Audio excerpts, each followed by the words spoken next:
अगर हमारी किडनी नहीं खराब होती ना, जब हमारी किडनी पूर्णतया खराब हो गई, हमें एक संत थे जो किडनी जिनकी फेल थी, उन्होंने कहा अगर अब आप व्यायाम करते तो फट जाएगी, क्योंकि वो फूल चुकी है। उस दिन से व्यायाम बंद किया, नहीं जब से सुधी संभाला होगा 45 मिनट, कई मिनट सर के बल खड़े होना, बिना किसी सपोर्ट के सर के बल खड़े होना, दंड बैठक मारना और भी आसन व्यायाम 45 मिनट। ब्रह्मचर्य ऐसे थोड़ी रह जाता है कि ऐसे खाओ पियो ब्रह्मचारी रह जाओगे, नहीं, 45 मिनट व्यायाम करके पूरे वृंदावन की परिक्रमा करके अपने ठाकुर की सेवा, गुरु जी के 2 बजे प्रसाद पाते थे मांग करके। जैसे शराबी आदमी नाली में गिरता है तो अपने को समझता है कि ब्रह्मानंद में मगन है, उसको लगता है अमृत के कुंड में वो केली कर रहा है, नाली में पड़ा है। उसे बात करके देखो तो बादशाह वाली बात करेगा।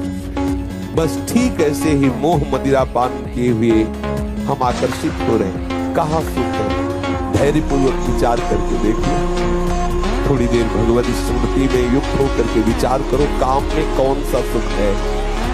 मलिन मन होने के कारण, अविद्या ग्रसित होने के कारण आप इन मांसपेशियों को सुख का केंद्र समझ रहे हैं। थोड़ा विचार करके देख लीजिए, कहाँ सुख है, कौन सा सुख है। आप विचार रहित होने के कारण, पशुता होने के कारण आपके द्वारा ऐसी चेष्टाएं हो रही, कहीं सुख नहीं। आप भजन कीजिए, खुद आपका मन आपको बताएगा कहाँ सुख है। ये कोई ज्ञान विज्ञान की बात नहीं, वास्तविक बात है कि कहीं सुख नहीं है। कहीं भी कितनी भी भयानक परिस्थिति हो, तुम्हें लग रहा हो कि यहाँ हमारे प्राण संकट में है, अगर ये मंत्र शास्त्रीय पद्धति से संयमशील पुरुष हो और उच्चारण कर ले तो तुम्हारा विघ्न करने वाला वहां से भागेगा और नष्ट हो जाएगा अगर तुम्हारे समीप आएगा। ओम अघोरेभ्यो तो घोरेभ्यो घोर घोर तरेभ्या सर्वेभ्या सर्व सर्वेभ्यो नमस्ते अस्त रुद्र रूपेभ्या। ये प्रयोग किया हुआ कोई त्रिभुवन में ऐसे नहीं कर सकता।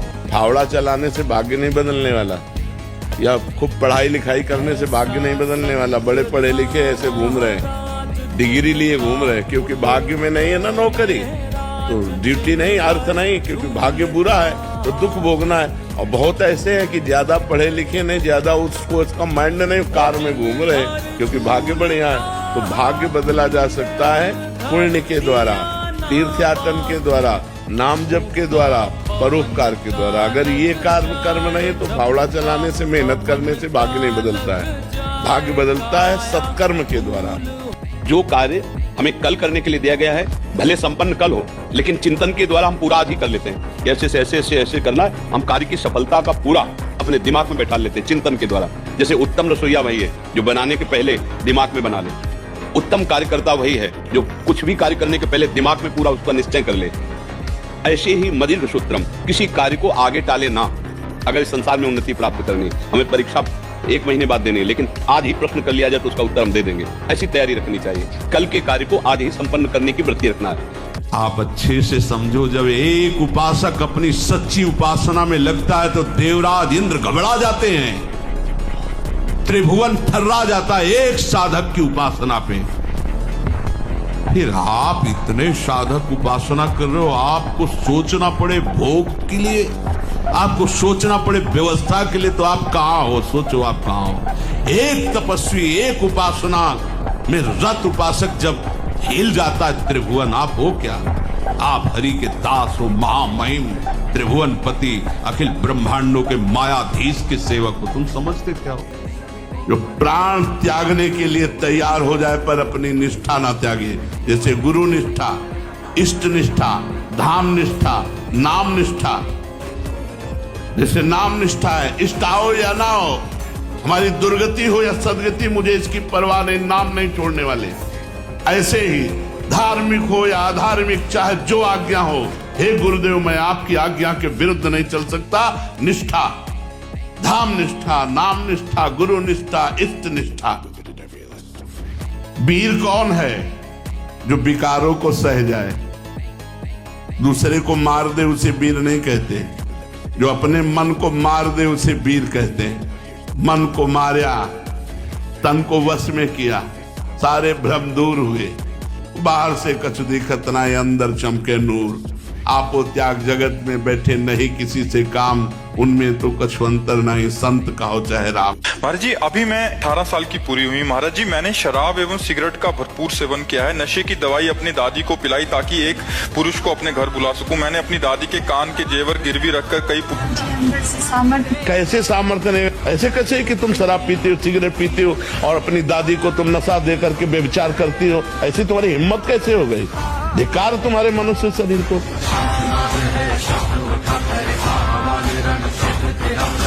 होगा वही प्यारे, निश्चित हो चुका है। अब उस निश्चय को अगर कोई टाल सकता है, एक महान शक्ति है, रात खड़ा।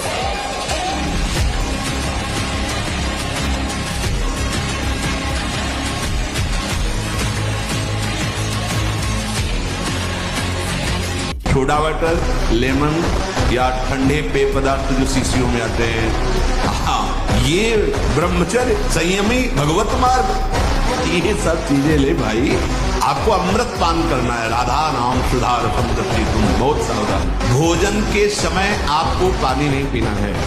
यह अभ्यास आपकी दिनचर्या में बहुत बाधा पहुंचा देगा। यदि आप भोजन के साथ पानी पीते हैं, गैस बनना शुरू हो जाएगी, कब्ज बनना शुरू हो जाएगा, आप परेशान हो जाएंगे। वीर दो तरह से निकलता है।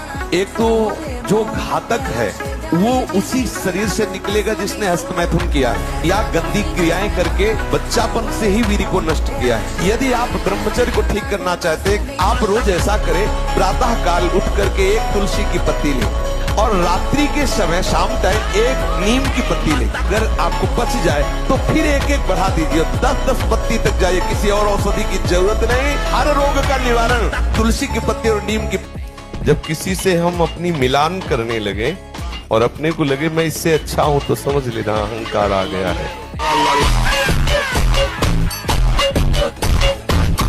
हमारी कुंडली जब जागृत होती है तो कैसा? अरे आकाश पाताल एक हो जाता है, पूरे शरीर की नस नाड़ियां झंझकृत हो जाती है।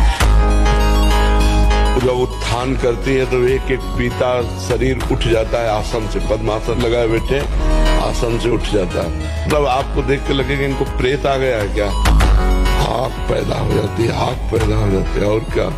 अगर सत्संग सुनते हो, संतों की वाणी पर श्रद्धा है, तो चरणामृत के बिना आपकी जिह्वा में कुछ खान पान की सामग्री नहीं जानी चाहिए। आज से 3 दिन श्री जी का चरणामृत अपने घर में श्री जी को स्नान, वही है, विश्वास करो।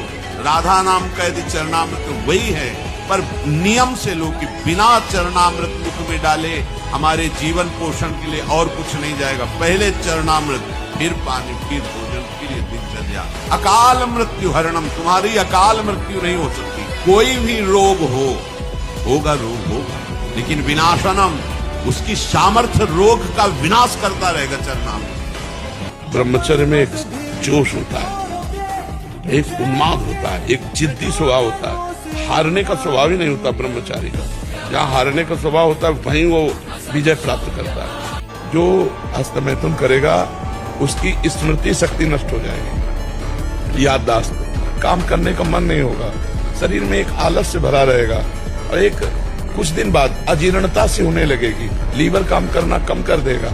बहुत सी परेशानियां हैं। अब कैसे इन बच्चों को समझ? ये जो बच्चे आजकल नहीं है ना, 4 दिन का परिचय है बॉयफ्रेंड से और 20 साल तुम्हारे मम्मी पापा तुम्हें पढ़ाए लिखाए खवाए पियाए और 20 मिनट में तुम उनको ठुकरा के चल दिए। वो 4 दिन का आंख मिलाने वाला लड़का तुम्हारे जीवन को जानता है, तुम्हारे जीवन का निर्वाह कर देगा। केवल वासना की पूर्ति, इसके बाद देखना फटे कपड़े की तरह तुम्हारा जीवन हो जाएगा। जो आज के बच्चे मदान धो करके मनमानी आचरण करते हैं, देखो नहीं, कोई भी माता पिता अपने बच्चे को ऐसी जगह जाने देगा जहां वो सुखी रहे। बड़े बड़ों को भोगना पड़ता है, इसलिए कोई यहाँ भगवत विधान में छल कपट नहीं चल सकता। आज तुम निर्दोष हो, कसम खा के कह सकते हो, लेकिन कल का बात तुम्हें आज फंसा रहा है, इसको कैसे बता सकते हो? इसको कैसे जान सकते हो? जो ब्रह्मचारी होगा तो उसके शरीर में सौरभ होगी। ब्रह्मचारी का एक एक रोम तेज से युक्त होने लगता है। चेहरे पर हर समय प्रफुल्लता, मुस्कान, उसका हृदय नंदन वन हो जाता है, आनंद। बिना किसी कारण की प्रसन्नता बनी रहती है। शरीर अगर किसी असाध्य रोग से युक्त है तो भी उसके विचार कभी रोगी नहीं हो सकते। विचार स्वस्थ रहे।